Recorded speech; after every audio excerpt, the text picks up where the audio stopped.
रामचंद्र की जय हो।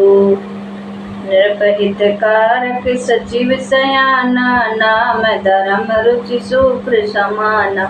सचिव सयान बंधु बलवीरा, आप प्रताप पुंज रणधीरा। सेन संग चतुरंग अपारा, अमित सुबट सब समर जुझारा। सेन बिलो किराऊ हरसाना, आरु बाजे गह गहे निशाना। विजय हेतु कटक कही बनाई, सुदिन साध नृप चले बजाई। तह जह परी अनेक लड़ाई, जीते सकल भूप बरियाई। साप्त दीप भुज बल बस कीने, ले ले दंड छाड़ी नृप कीने।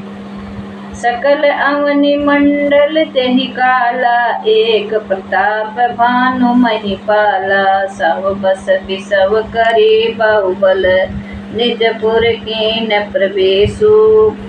आरथ धर्म काम दे सुख, सेवई समय नरेशु। सियावर राम जय जय राम, मेरे प्रभु राम जय जय राम।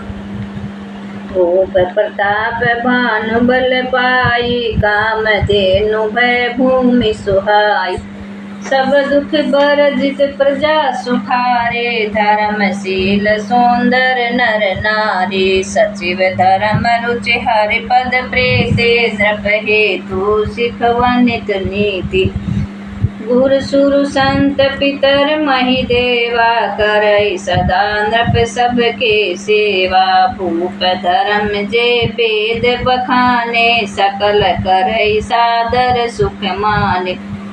दिन प्रति देई विविध विधि दाना, सुनई शास्त्र वर वेद पुराना। नाना बापी कूप तड़ागा, सुमन बाटिका सुंदर बागा। विपर भवन सुर भवन सुहाए, सब तीरथन विचित्र बनाए।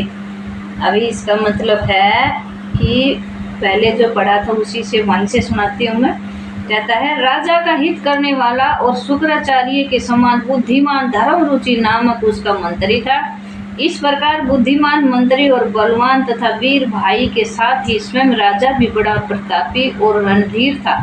साथ में अपार चतुरंगी सेना थी, जिसमें असंख्य योद्धा थे, जो सब के सब रण में जूझ मरने वाले थे। अपनी सेना को देखकर राजा बहुत प्रसन्न हुआ और घमाघम नगाड़े बजने लगे। दिग्विजय के लिए सेना सजाकर वह राजा शुभ दिन यानी मुहूर्त साध कर और डंका बजाकर चला। जहाँ तहाँ बहुत सी लड़ाइयाँ हुई। उसने सब राजाओं को बलपूर्वक जीत लिया। अपनी भुजाओं के बल से उसने सातों द्वीप यानी भूखंडों को वश में कर लिया और राजाओं से दंड कर लेकर उन्हें छोड़ दिया। संपूर्ण पृथ्वी मंडल का उप समय प्रताप भानु ही एकमात्र चक्रवर्ती राजा थे। संसार भर को अपनी भुजाओं के बल से वश में करके राजा ने अपने नगर में प्रवेश किया। राजा अर्थ धर्म और काम आदि के सुखों का समय अनुसार सेवन करता था। राजा प्रताप भानु का बल पाकर भूमि सुंदर काम धेनु यानी मन चाही वस्तुएं देने वाली हो गई। उनके राज्य में प्रजा सब प्रकार के दुखों से रहित और सुखी थी और सभी स्त्री पुरुष सुंदर सुंदर और धर्मात्मा थे। धर्म रुचि मंत्री का श्री हरि के चरणों में प्रेम था। वह राजा के हित के लिए सदा उसको नीति सिखाया करता था। राजा गुरु देवता संत पितर और ब्राह्मण इन सब की सदा सेवा करते रहता था।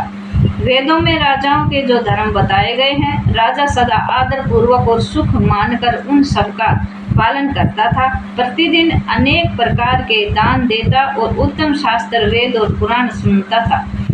उसने बहुत सी बावलियाँ, कुएं, तालाब, फुलवाड़ियाँ, सुंदर बगीचे, ब्राह्मणों के लिए घर और देवताओं के सुंदर विचित्र मंदिर सब तीर्थों में बनवाए। बोल सियावर रामचंद्र की जय हो।